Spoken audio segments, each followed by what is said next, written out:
एक पंडित जी कई वर्षों तक काशी में शास्त्रों का अध्ययन करने के बाद अपने गांव लौटे। गांव के एक किसान ने उनसे पूछा, पंडित जी आप हमें ये बताइए कि पाप का गुरु कौन है।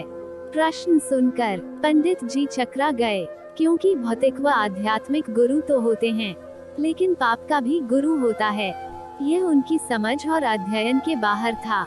पंडित जी को लगा कि उनका अध्ययन अभी अधूरा है, इसलिए वे फिर काशी लौटे। फिर अनेक गुरुओं से मिले, मगर उन्हें किसान के सवाल का जवाब नहीं मिला। अचानक एक दिन उनकी मुलाकात एक वेश्या से हो गई।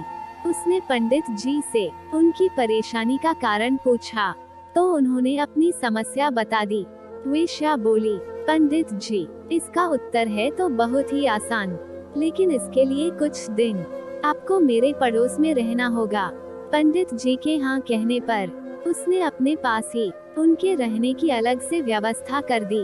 पंडित जी किसी के हाथ का बना खाना नहीं खाते थे, नियम आचार और धर्म के कट्टर अनुयायी थे, इसलिए अपने हाथ से खाना बनाते और खाते।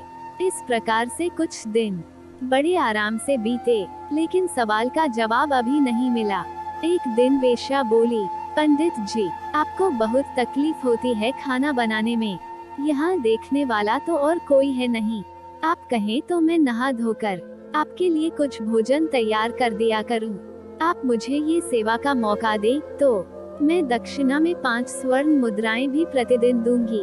स्वर्ण मुद्रा का नाम सुनकर पंडित जी को लोभ आ गया। साथ में पका पकाया भोजन, अर्थात दोनों हाथों में लड्डू।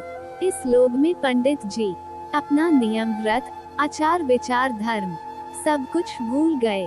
पंडित जी ने हामी भर दी और वेश्या से बोले, ठीक है तुम्हारी जैसी इच्छा, लेकिन इस बात का विशेष ध्यान रखना कि कोई देखे नहीं तुम्हें मेरी कोठी में आते जाते हुए।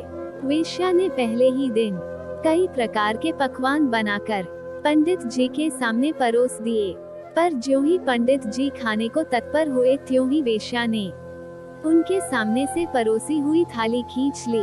इस पर पंडित जी क्रुद्ध हो गए और बोले, यह क्या मजाक है। वेश्या ने कहा, यह मजाक नहीं है पंडित जी, ये तो आपके प्रश्न का उत्तर है।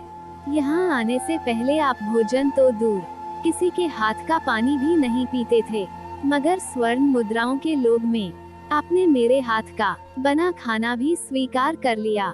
लोभ ही पाप का गुरु है। पंडित जी